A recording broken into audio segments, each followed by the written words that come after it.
following podcast is part of the Underdog Sports Podcasting Network. For a full list of our shows, as well as breaking sports news and engaging feature stories, visit us at www.theunderdogsports.com.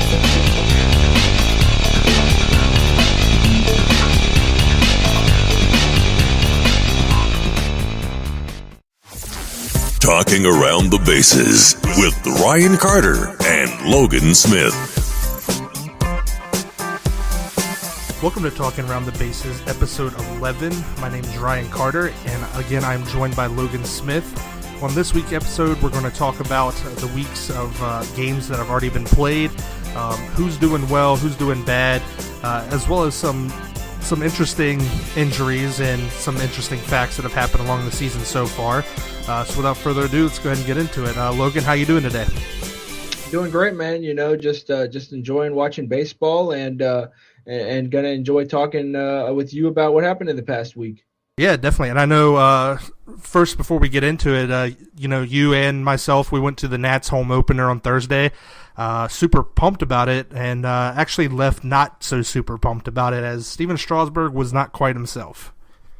Well, you know, he pitched all right. I think, at least from what because I listened to the radio whenever I was at the game, and he got squeezed on a couple of the calls. You know, he went 6 innings, gave up 4 earned, got 6 strikeouts, but he definitely got beat by DeGrom. You know, DeGrom pitched awesome, got into one jam at the end where he had the bases loaded, nobody out, but then proceeded to get Zimmerman and so on, get Kendrick, and then got Trey Turner looking to end the threat without giving up only 1 earned run on the day. So, yeah, I mean, overall, you know, of course, I was hoping the Nationals would win.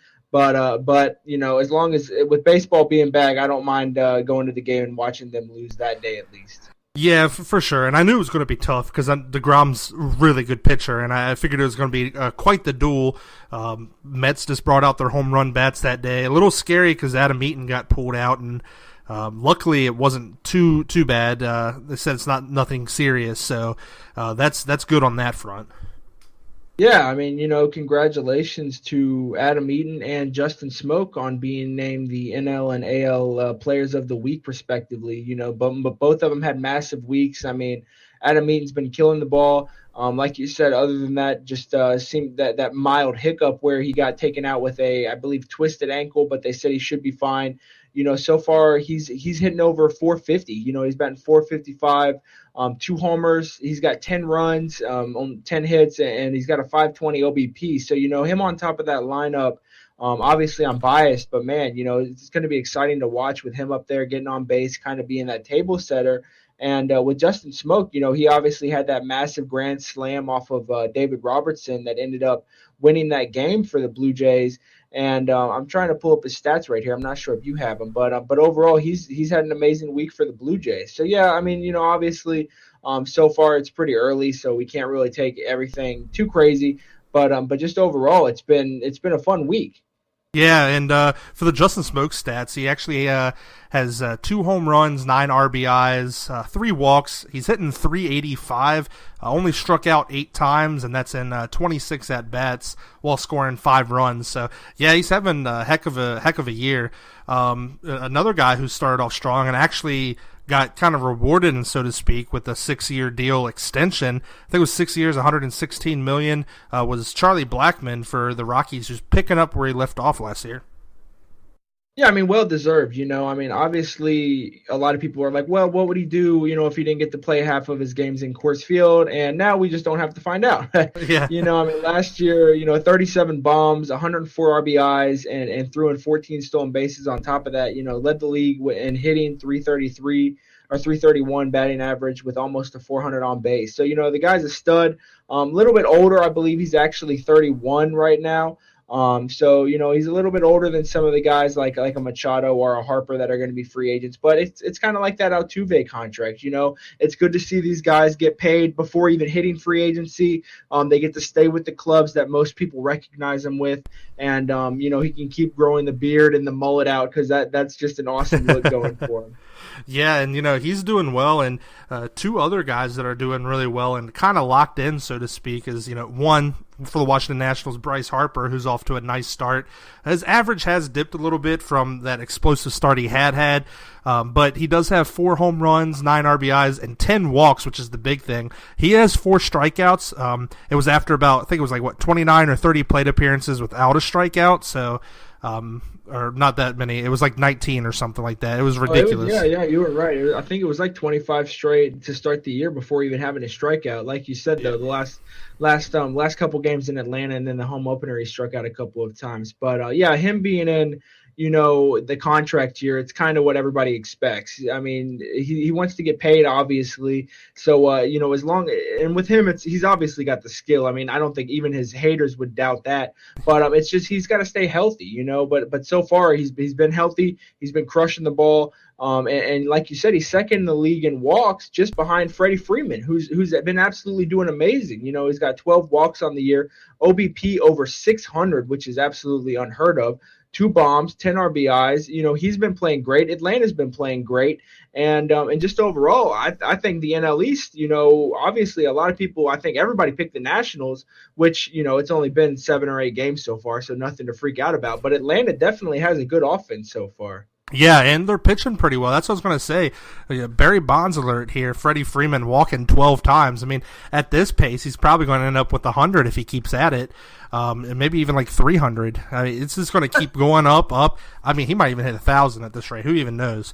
But yeah, that OBP is super good. He's 4th in OPS as well, so he's just absolutely seeing the ball well. Not hitting a lot of home runs like these other guys are, but like we said, it's early in the year. 2 home runs is still a lot.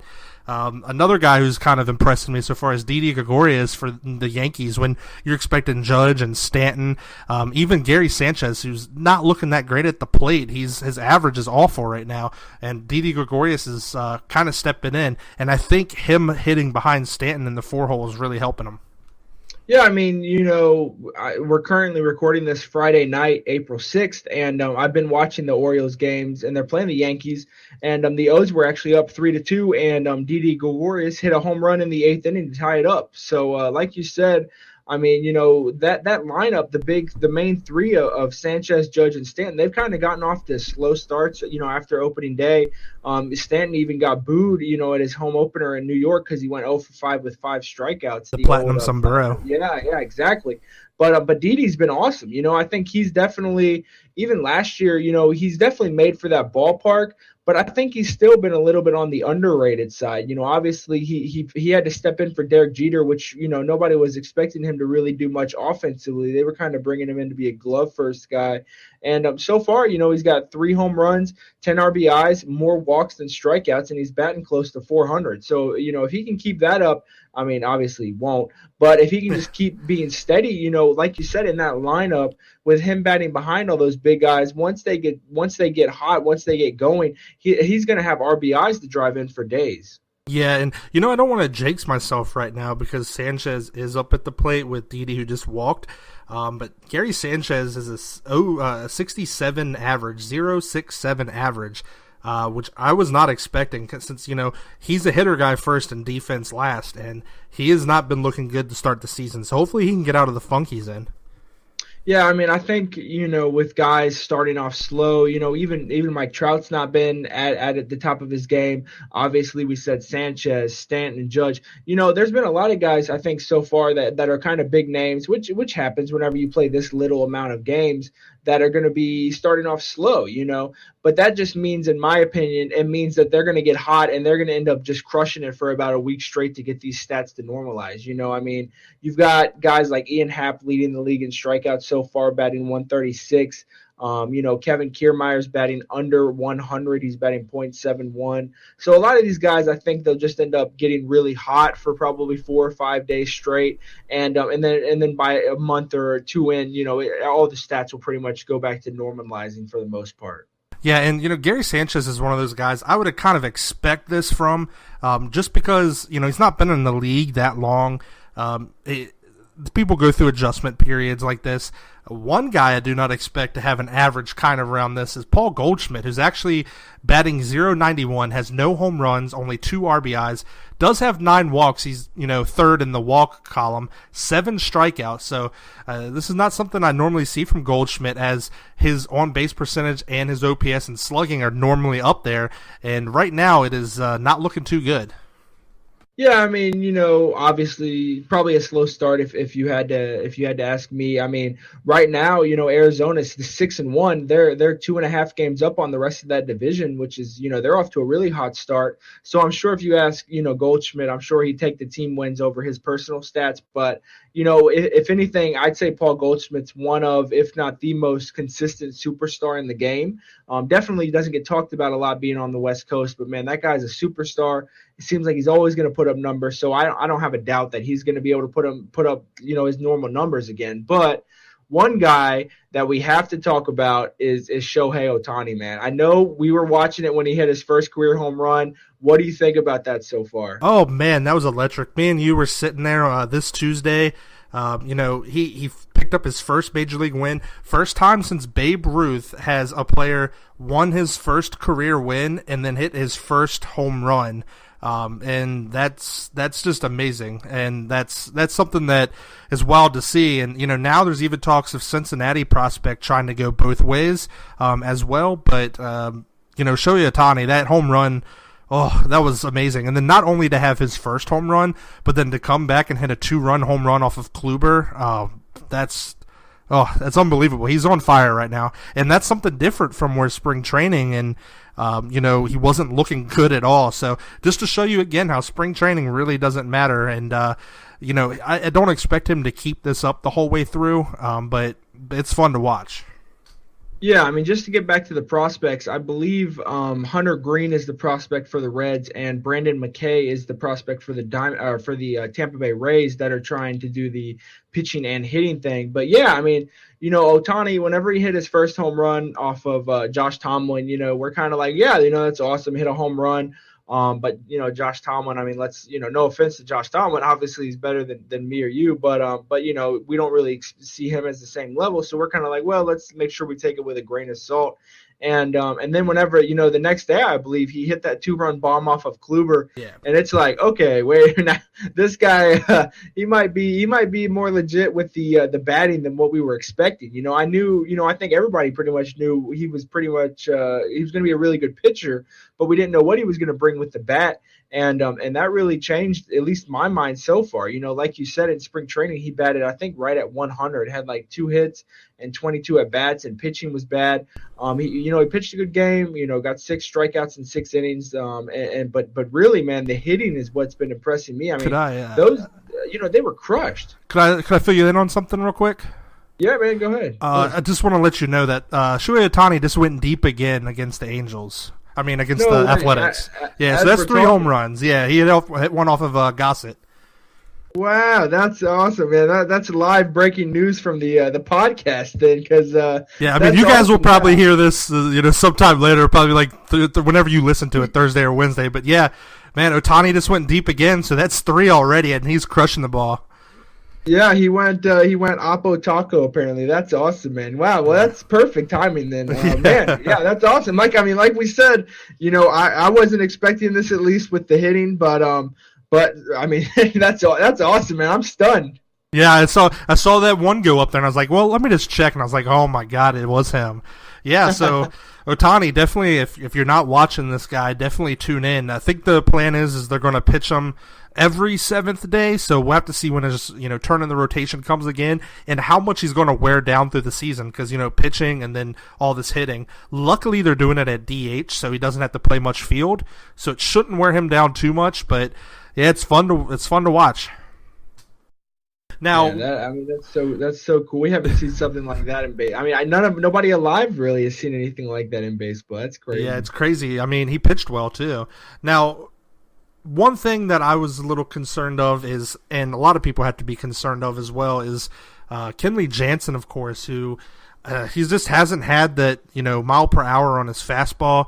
He's looked really bad in his, outings. I don't know what's up with Kenley Jansen, but I mean the Dodgers are even 2-5. But like we said, it is early in the season, so no need to fret. But he has not looked good. Yeah, I mean that's something that definitely stood out for me. Last year he was unbelievable. I mean, obviously the best closer in the game, and it's because he's got that 94, 93, 95 mile an hour cutter that he throws, and it's just devastating, especially to right-handers. Whatever. I mean, he put up amazing numbers last year. 68 innings pitched, 1.32 ERA, and so far this year he's pitched 2 innings, given up 4 earned runs, 2 home runs. He's blew 2 saves already, and like you said, the main thing that it is he's averaging 90 miles an hour on his fastball. That's like a 3 to 5 mile an hour drop off of what he was just having just last year. They've said so far they think it's just more of a mechanical thing, which obviously you hope it is. You don't want it to be an injury or anything like that. But man, I mean, that's definitely got to be a concern for the Dodgers. And like you said, they're 2-5, which it's early, but man, that offense has looked really bad. Patrick Corbin shut them out. They got shut out in back-to-back games against the Dodgers to start the year. And then whenever they did have leads, like you said, Kenley Jansen blew the leads for him. So far, I mean, they obviously need Justin Turner back. I think if anybody was wondering how important he was to the team, it's obviously more than what anybody was thinking so far, at least. But I mean, of course, we think the Dodgers will probably be fine, or at least close to fine. Not this bad, at least. But yeah, they definitely do get Jansen figured out, because since they lost Brandon Morrow to the Cubs, that bullpen's not nearly as deep as it was last year. Yeah, and go back. They got shut out by the Giants. Those couple early games. We had a chance to watch that. It wasn't looking that great. I think the Dodgers will turn it around. A quick side note here real quick is on that Ohtani home run, by the way, it's his 3rd straight home run in 3rd consecutive games that he's played. So that's 3 straight. Now, granted, he's had like some of those off days, but every game there has been 3, so maybe he can make it to a magical 8 number or something. But yeah, the Dodgers haven't looked great, and a lot of teams haven't really looked great to start the season. But a lot of the teams that we expected to do well, like Houston, of course, is just flat out hitting the ball again. Yeah, I mean, they're probably, I think they'll be fine. They've got Corey Seager, he'll finally start hitting. Puig, he started off pretty slow so far, and just overall, they've kind of gotten some tough matchups. I mean, nobody was expecting Ty Block to shut him out. Johnny Cueto, pitched pretty well against him. Patrick Corbin did pretty well against him. They'll be all right. They just need to try to get healthy, with Justin Turner, and they need to figure out, I think, with the outfield, what they've got going on. It seems like, they've got Kemp, they've got Peterson, they've got Chris Taylor kind of struggling so far. They got a lot of guys out there, and I don't think any of them. Yeah, exactly. I don't think any of them are really getting full-time at bats. Maybe Chris Taylor would be the only one. So maybe them being in a rotation is kind of hurting them so far. I mean, I'm looking at their stats right now. Austin Barnes and Grandal, the 2 catchers, are really the only guys hitting over 300. You've got Bellinger at 240, Kemp at 222. Corey Seager at 192, Puig's 179. A lot of these, Logan Forsythe 0.83. So, a lot of these guys are just struggling so far, which, as we talked about, they mostly only played 6 or 7 games. So it's way too early to freak out at all, but definitely something to keep your eye on, because if the Diamondbacks, if they keep playing as well as they are, then you don't want to look at the end of April and be down by 7 or 8 games, even if it is early. Yeah. And, speaking of shocked as well, other than the Dodgers, is a team that I'm really shocked is not hitting. The Dodgers are the 26th worst hitting team right now. New York Yankees are the 24th, which is a little bit skeptical.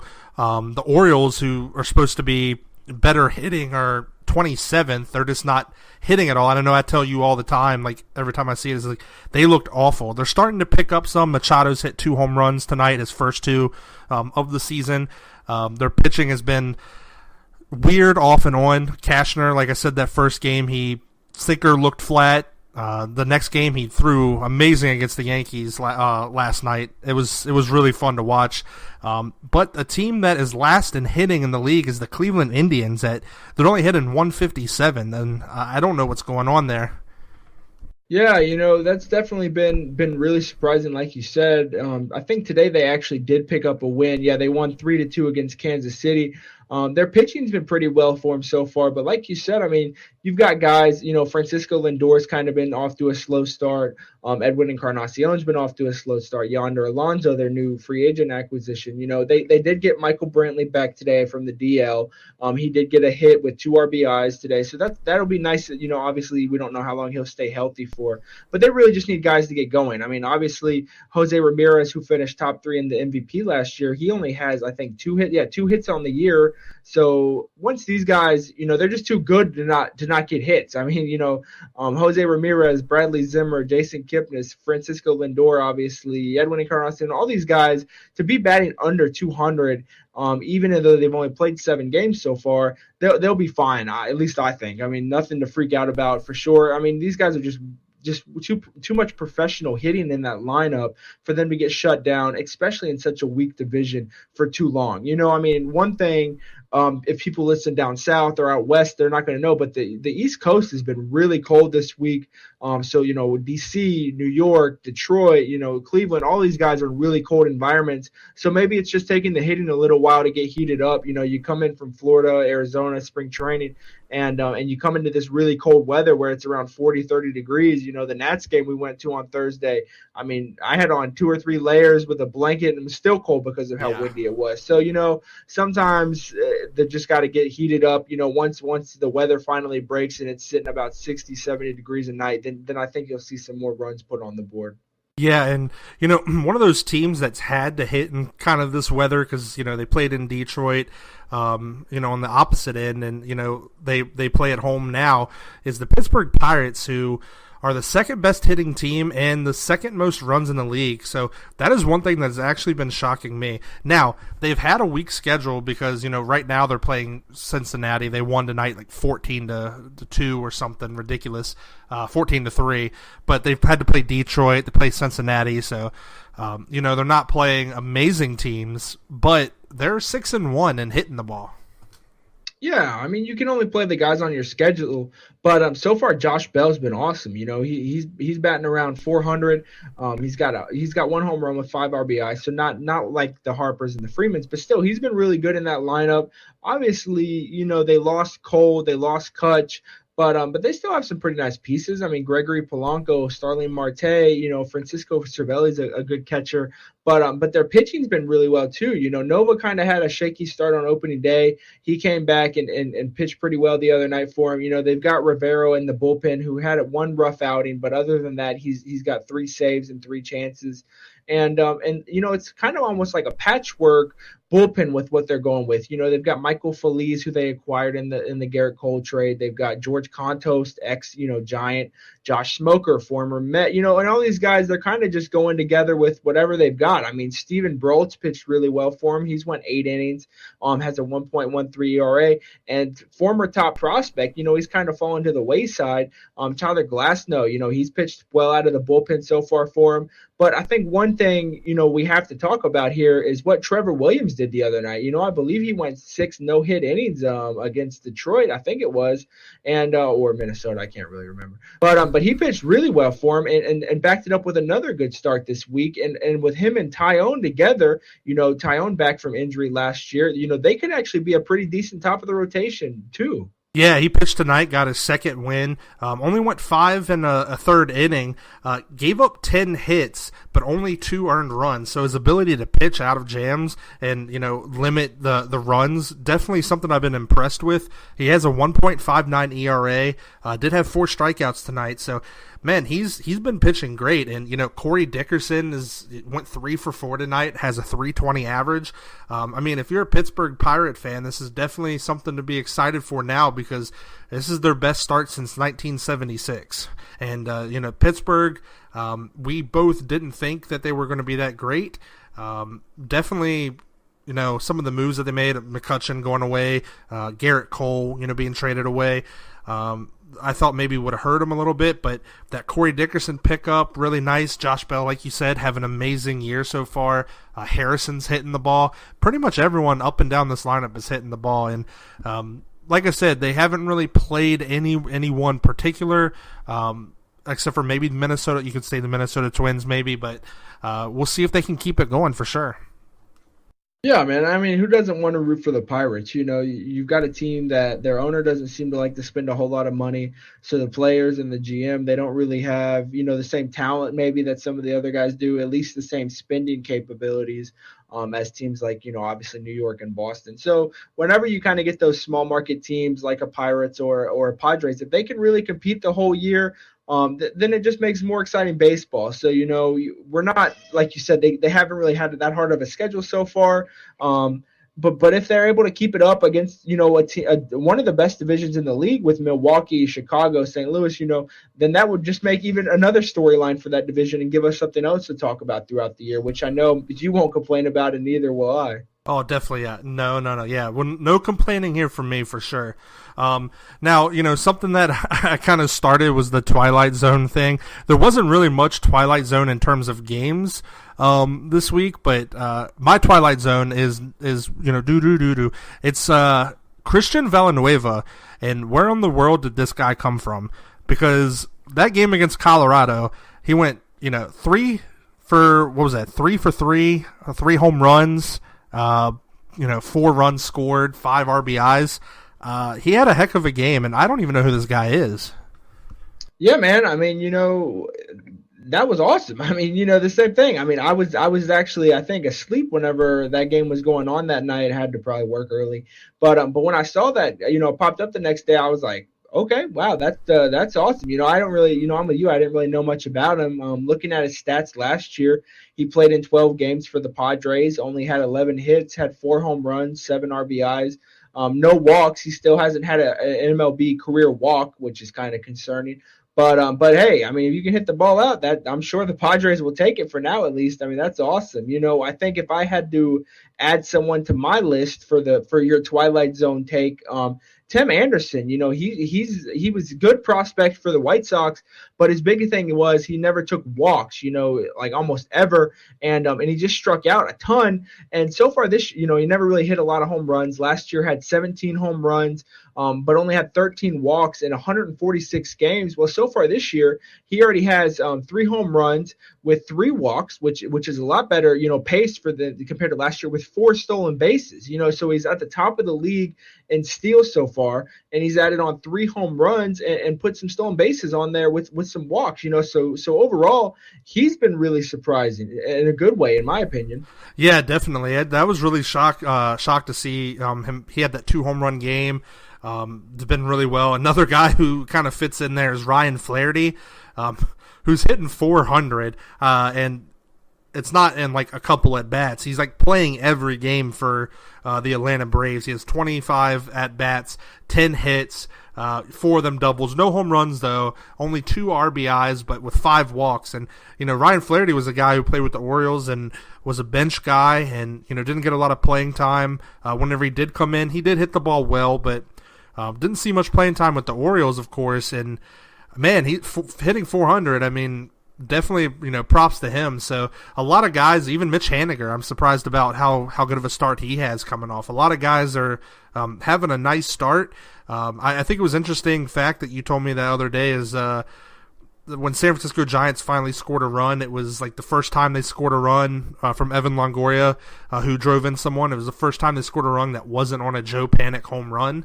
So he has 3 home runs, 3 RBIs, and I mean, there's a lot of guys that are just having interesting years so far, for sure. Yeah, and I think someone that's having an interesting year in a bad way would be the Red center fielder Billy Hamilton.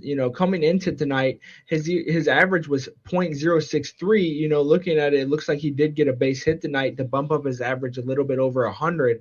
Obviously the dude has speed for days, but so far no stolen bases because he's not getting on base. He's not hitting. He doesn't take a lot of walks, and with the Cincinnati outfield, they've got Jesse Winker, they've got Scott Schebler, they've got Adam Duvall. So, Billy Hamilton, who you think maybe at the start of the year would be a shoo-in every day to be in that lineup just because of the speed and when he, his stolen bases. But so far it seems like he might be falling out of favor with the Reds just because his lack of a hitting tool, really. Yeah, and, on the pitching side of things is Yu Darvish did not have a very good first game with the Cubs. went 4 and a third inning. He has a 10.38 ERA. He did give up 5 runs. Did get 4 strikeouts, but that first start for him was kind of shaky, and hopefully that's just not carry over from the playoffs where he was getting crushed, and maybe it's just something that he can work out of his system. Yeah, I mean, a lot of people, whenever, obviously he had a really bad World Series, and I don't think some people were worried about it, but I don't think a lot of people were. They were usually kind of more just like, well, it was probably just a fluke or a small sample size, but we'll see how he does this year.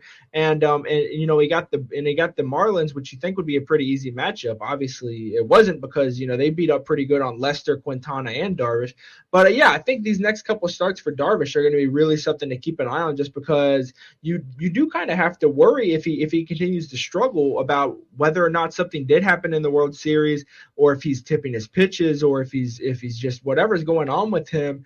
It's definitely something that the Cubs, they spent all that money, they're going to have to hope fix. I know something that probably not a very big name, but definitely I think had one of the worst starts, if not the worst start so far this year, was A.J. Cole on the Washington Nationals. I believe we actually watched that game together, unfortunately, but he went 3 2/3 of an inning, and he gave up 10 hits with 10 earned runs. So that's not really the way you want to start your year when your ERA is over 24. Yeah, and that was not a very good start. I mean, congrats to him for hitting first home run and got a home run, but that was not a good pitching start. I mean, another guy who's just having an awful go at it is Giovanni Garrado, who was picked up by the Cincinnati Reds, and oh man, he was not good with the Orioles. I think he's pretty much done. He went to the Brewers. I never knew that they cut him. Cincinnati picked him up. He's our ERA king this year so far. He has a 54 ERA, giving up 8 runs and 1.5 innings. 1 1/3 inning pitched, and that was out of relief role. He actually didn't start the game or anything. So, some pitchers just not having a good go at it. Teheran, of course, he's up there in ERA because he was on the other end of that back and forth slugfest with the Nationals. Castillo is not looking too good for Cincinnati either, and I thought he was going to be really good. He's off to an 0-2 start, 9 ERA, gave up 10 runs, walked 4, only struck out 9. Some of these guys haven't looked good, and that A.J. Cole, definitely one of them. Yeah, but something that honestly has surprised me a little bit is how good David Price has been for the Red Sox. Obviously signed that big contract with them, and last year he ended up towards the later part of the year and in the postseason he pitched out of the bullpen because of either health problems or he just was not very good in the rotation for them. But so far this year, only 2 starts. But he's pitched 14 innings, only given up 7 hits and no earned runs. He's got that ERA at 0 right now. So, he's been pitching really well for them. Boston, actually, their starting pitching has been really good for them so far, but the bullpen's been the problem. They're 6-1 so far. They actually lost on opening day, and they haven't lost since. They played Tampa Bay a whole bunch, though, so take it for what it's worth. But yeah, their starting pitching's been awesome so far. Hanley Ramirez actually had a walk-off hit the other night in extra innings, so he's been playing pretty well. And so far, I think that's kind of been a surprise for me with Boston, was that I thought maybe they would at least have a stronger bullpen. I know you didn't really like it as much as I did, but so far, apart from Kimbrel, they've been pretty weak in the bullpen. Yeah, and that's kind of the main reason I didn't like their bullpen is I've seen it before. I know those guys. They have a tendency to fall apart. On the other end, for the bullpens, I thought Baltimore's bullpen's usually good, and they've actually lost them a lot of games so far this year. I mean, of course, Gosman got blown up in his start. Cashner did give up 3 home runs in his first start, but like I said, I thought he pitched well. Dylan Bundy has had 2 amazing starts.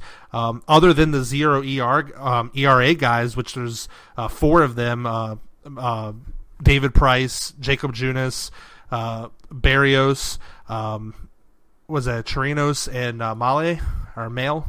Yeah, there we go. Yeah. Other than that, him and Cueto are next in line with a .69 ERA, and Bundy hasn't won a game. He pitched well against Minnesota, had that pitching duel against Odorizzi, which we talked about, but couldn't get the win. And then he pitched really well against Houston Astros, and then that bullpen just gave it away again. So Bundy is one of those guys who I thought was going to have a really good year, and so far he's been doing well. Has 15 strikeouts, so he's up at the top in strikeouts as well.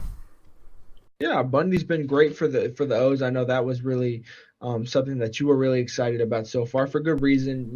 They really need somebody at the top of that rotation, especially if Gosman's going to be struggling like he has so far. I believe you were telling me that he usually does start out a little bit cold, which is pretty true. He had a pretty good start tonight against New York. I believe he only gave up 2 earned runs, so that's definitely an improvement on his first start. But Bundy could be a good pickup. Obviously he's going to be good. He was there before. Cashner could be the good pickup for them, and we still haven't seen Alex Cobb pitch yet. But they had a couple games against Houston, which is going to be really tough this year. Houston seems to be just as good as they were last year, if not better. Already 6-1.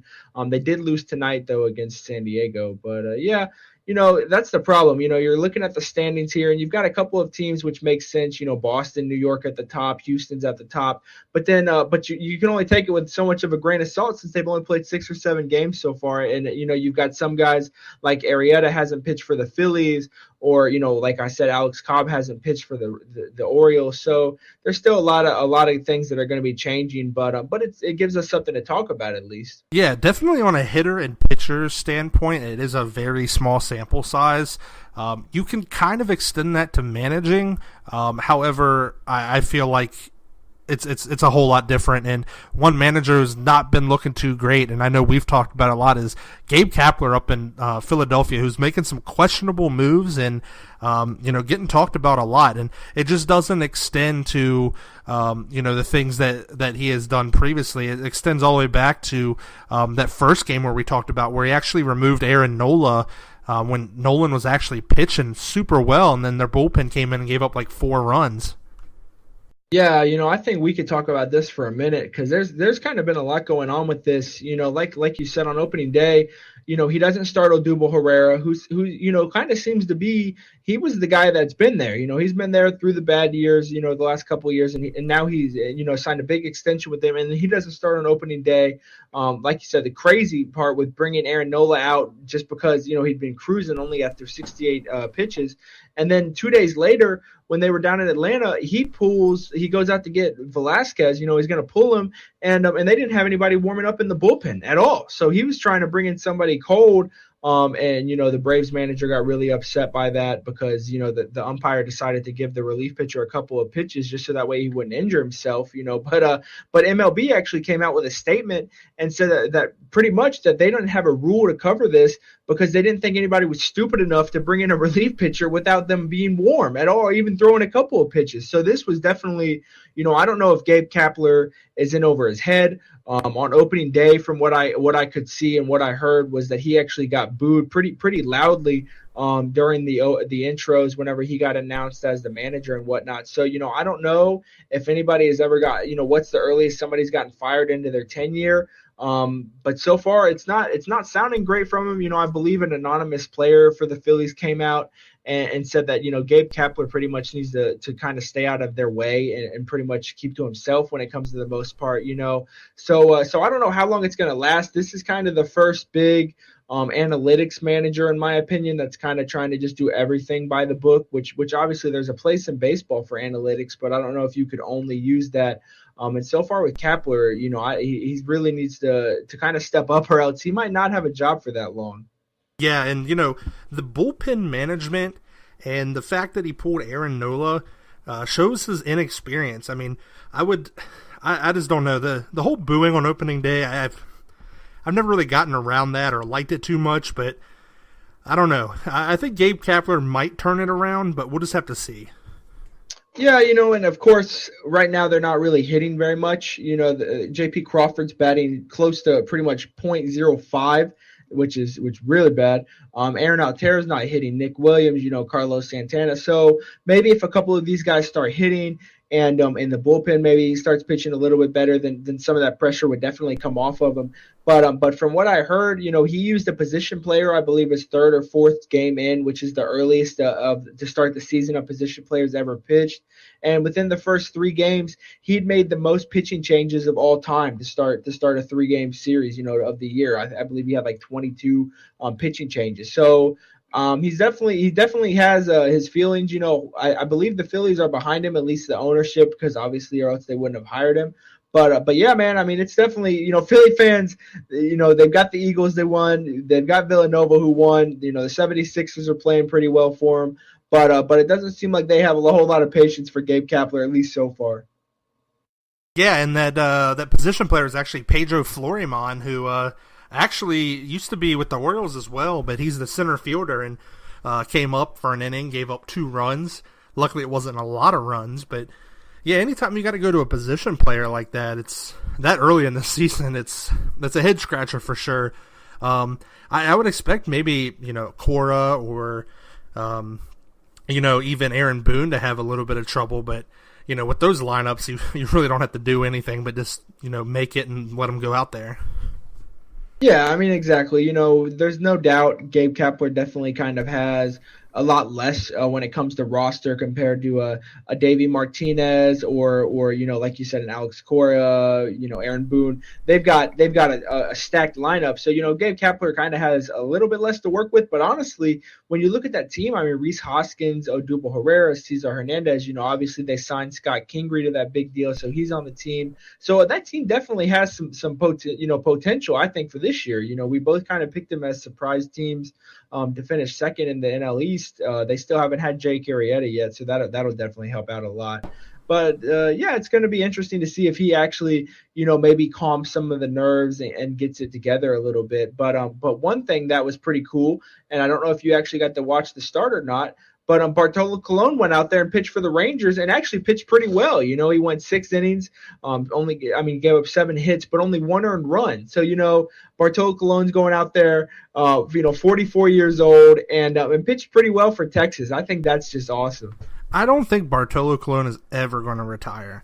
I feel like his main goal is to go out there and throw a pretty decent, if not great game for every team in the major leagues. 2030 is going to roll around. He's going to be opening day starter for the Orioles and toss a complete game shutout. And then, he'll be like, all right, next team. I don't know, man. I don't know what that dude is eating, drinking, what he's doing. But man, obviously a lot if you've seen what he looks like. Yeah, obviously a lot. If it works for him, because the same thing with Ichiro. Ichiro's 44 years old and he robbed a home run the other day. So something, maybe whenever you hit 44, they found the fountain of youth or something that's keeping them in such good, able to play shape, I guess. But that's awesome. A couple of those good stories is just always fun to keep track of. Yeah, definitely. And, just wanted to go through and just look at the standings so far now that we're, about 2 weeks into the season so far since they did start a little early. And to me, they're all kind of like matching up a little bit. I know I said Baltimore would be winning the division. They are 2-5.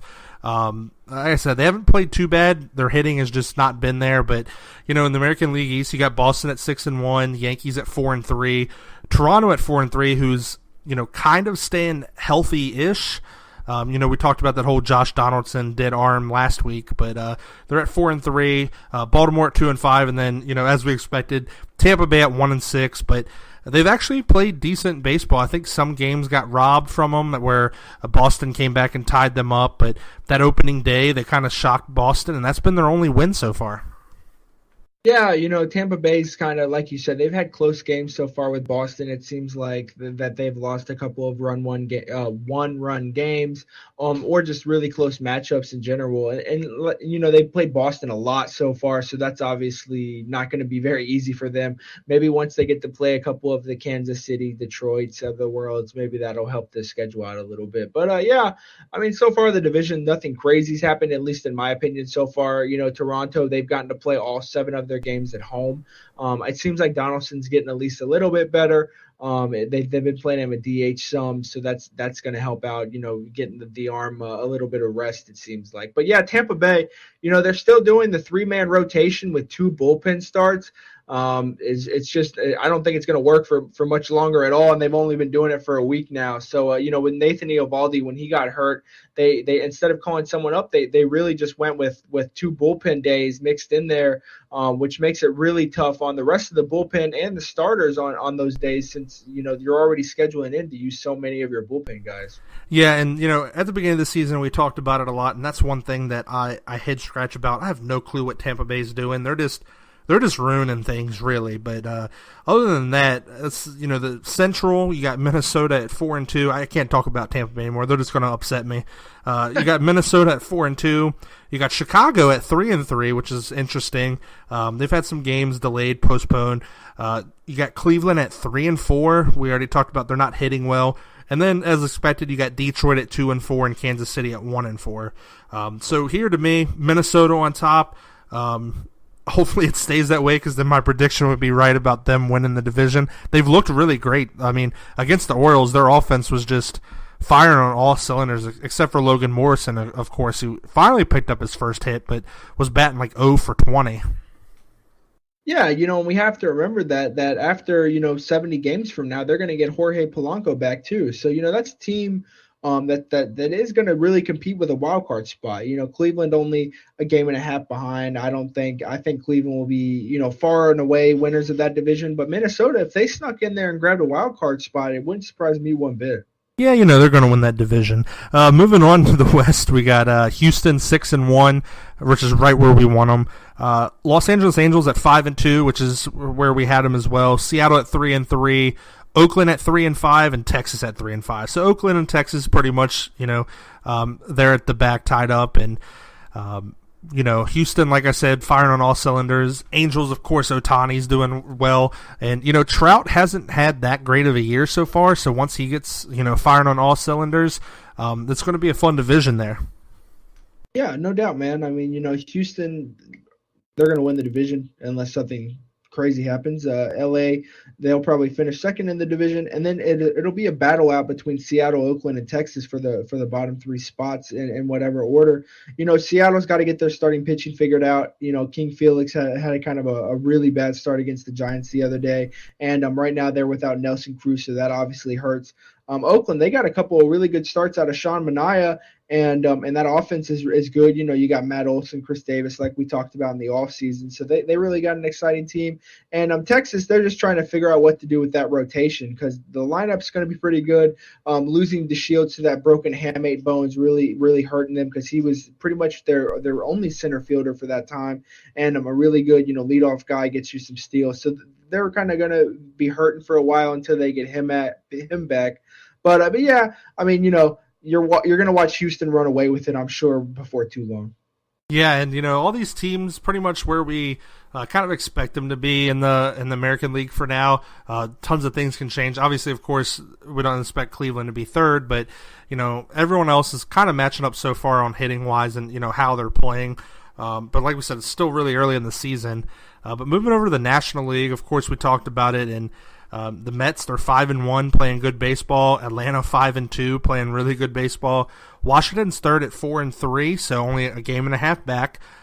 They start off super hot. I didn't know if they were going to lose a game, but then lost 3 straight. So hopefully they can turn it around. Philadelphia, which is what we talked about, Gabe Kapler, really surprised. They're 2-4. Hopefully things get turned around and there's not any type of mutiny there.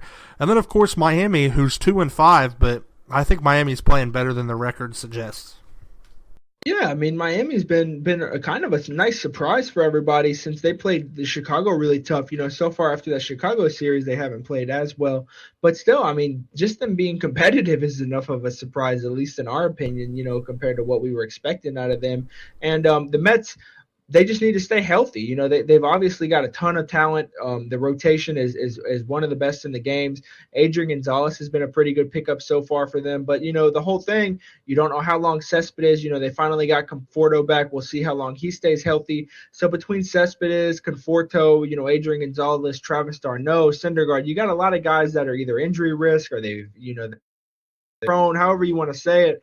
You just got to, these guys got to stay healthy for them if they really want to compete. And Atlanta, that offense is awesome. The rotation hasn't been great so far. Tayron's kind of he got rocked in pretty much both of his starts, but their bullpen's really good. Vizcaino's nice, and AJ Minter's a really good setup man. So if that lineup can keep clicking, they haven't even brought up Acuna yet, and that'll be really exciting. And with Washington, so far so good. Like you said, the 4 games to start the year, they hadn't trailed in an inning, and so far the last 3, AJ Cole, he got crushed, but that's expected. And the more surprising thing was them losing Scherzer and Strasburg back to back against the Braves and Mets. But it's 7 games in. We'll see what happens with that. Yeah, and then of course we talked about Pittsburgh 6-1 leading that division. Best start since 1976. Definitely something very shocking. Milwaukee at 4-3. The Cubs at 3-3. The Cubs haven't really been playing that well. I mean, they're only 2.5 games back, but they just haven't looked right to start the season. Hopefully they can turn it around, because they were talking huge beginning of the season, saying about going back to World Series and all this talk, and some of their hitters are just looking bad. Thought it was going to be awesome that opening day. Ian Happ hit that first pitch home run. They looked like they were going to be Chicago Cubs, but then kind of just fell quiet these last couple of games. Of course, he has St. Louis at 3-4, then of course Cincinnati at 1-5. Yeah, the Pittsburgh, we already pretty much talked about them. Milwaukee, they're really exciting. They're a really exciting team. The other day against St. Louis, they were down by 1, and Christian Yelich was up in his last, I believe they were on their last strike. He hit a home run to tie it up, and then the next pitch, Ryan Braun hits a walk-off home run. So, they've been exciting so far. I'm actually currently watching that game. It's in the bottom of the 9th. Tied 4-4, the Cubs and the Brewers. So it's been a fun game so far to watch, and that's going to be a fun matchup to watch all year. St. Louis, obviously they're excited to get Greg Holland back. They're going to get Alex Reyes back eventually. That's going to be exciting. But a lot of their guys aren't hitting really. Tommy Pham's been struggling a little bit. Marcell Ozuna hasn't really gotten comfortable in his new home yet. So that's going to be a 3-team race, at least in my opinion. I just don't think Pittsburgh and Cincinnati have the star power to keep up with the other 3 teams. But like you said with the Cubs, they're going to have to get their rotation either straightened out or figured out, or however, because that was the one advantage that they had over the rest of these teams. They might have had a weakness when it came to the bullpen, but at least they had Lester and Quintana and Darvish and Hendricks and Chatwood. But so far it hasn't really been great for them, at least one time through the rotation. Yeah, with all those guys, you'd expect one of them to have that lights out stuff that I'm going to get you this game. Hendricks kind of did in his first start, but Lester hasn't really looked great in his 2 starts. Darvish obviously didn't look that great. So I think the Cubs, if, like I said, who knows, maybe the cold weather, maybe once it starts heating up, everything's going to start getting crazy and heating up. But definitely one of the things that to keep an eye out on for sure, even if you're a Cubs fan, and I would be a little bit worried just about what's going on there. And then lastly, we have the NL West, which, we talked about Arizona. They're leading 6-1, and that's without Paul Goldschmidt being on fire or heating up with, not even hitting 100. So once he starts going, it's insane to see what they're going to do. Colorado at 4-4, and then San Francisco at 3-3, the Dodgers at 2-5, and then San Diego at 2-6. So like we talk about, the Dodgers definitely offense has not looked good. I think Turner is more of a cogwheel in that offense than more people think, like I said during the offseason when he got hurt. So San Francisco's definitely surprised me. There's some things that they've been doing. Their offense has been not really that great, but good enough, and their pitching has been actually the thing that I've been surprised about. Yeah, Arizona, they're doing good. Pitching's been really well for them so far. Colorado, they lost today, their home opener against the Braves, but still, they're having a pretty good year so far. That offense is obviously always going to be great. It just depends how long that pitching can be good and how long they can sustain it for. The Dodgers, they got to get Justin Turner back, obviously, pretty soon.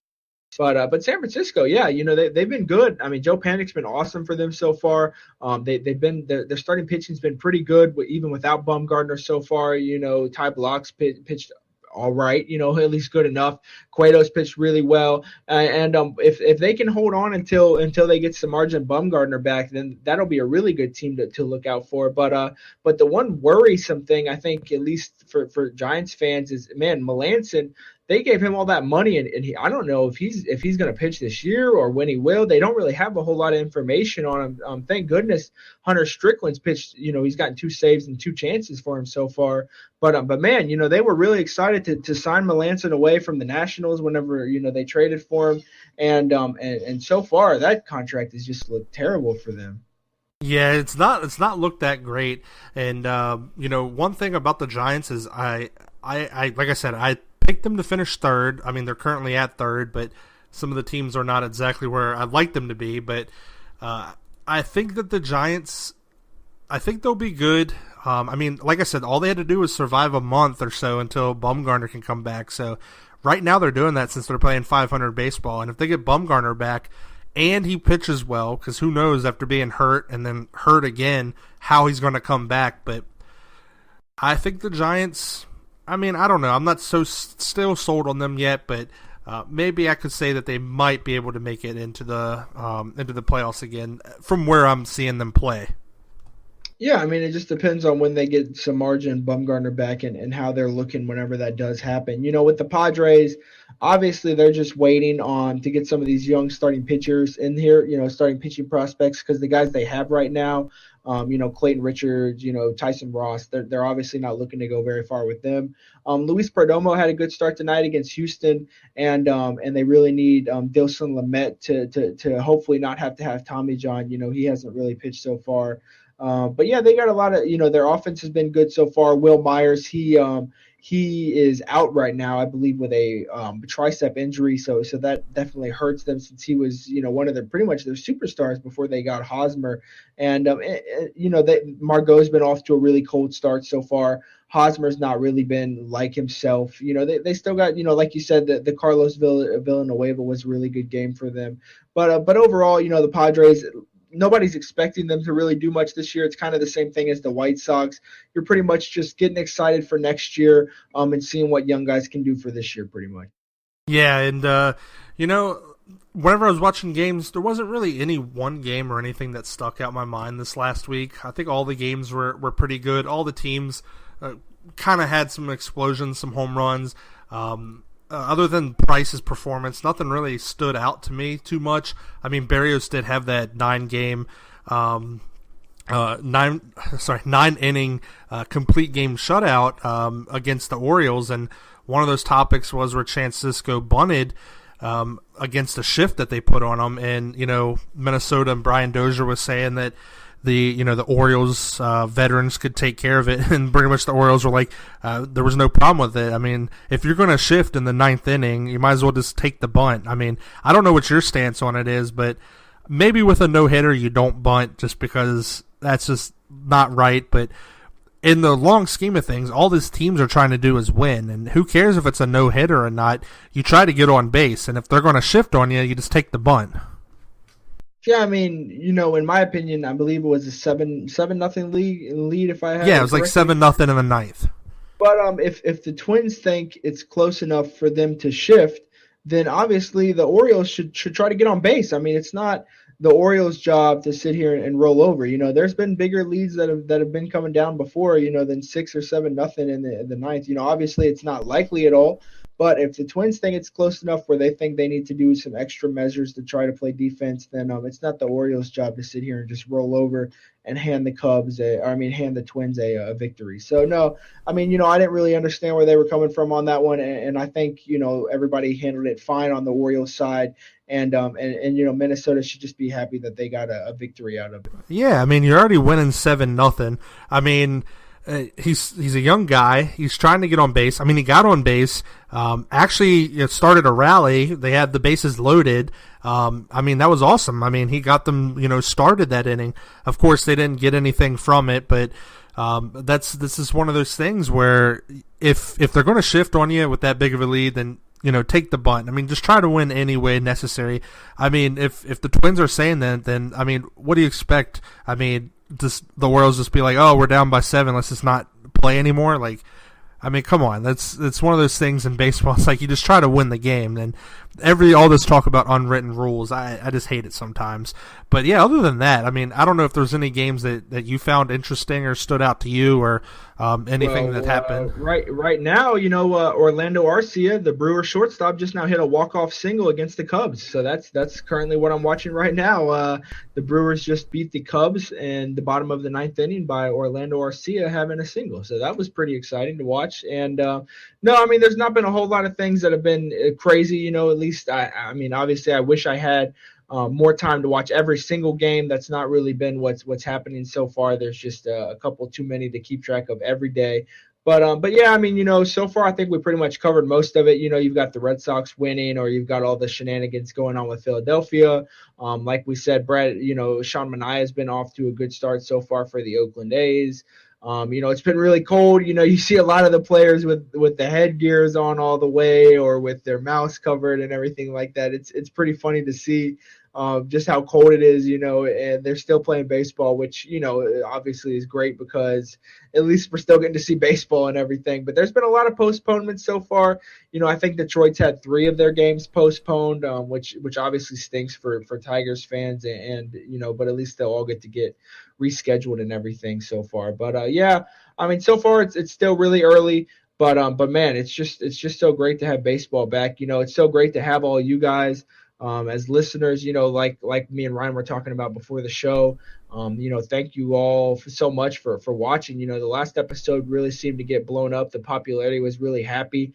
And I just wanted to say thanks to my dad. We went to the home opener for the Nats together, and that's our 10th straight opening day or home opener for the Nationals. So that's awesome. Something that me and him really get to do a lot. And I know he listens to the podcast, so I just wanted to give him a shout out and tell him thanks for continuing to take me and us getting to go together. Yeah, definitely. And, thanks to everyone on iTunes, YouTube. If you listen to us on iTunes, subscribe to us on YouTube because it may go up sooner. Of course, we enjoy the downloads and everything on all the comments, ratings on iTunes.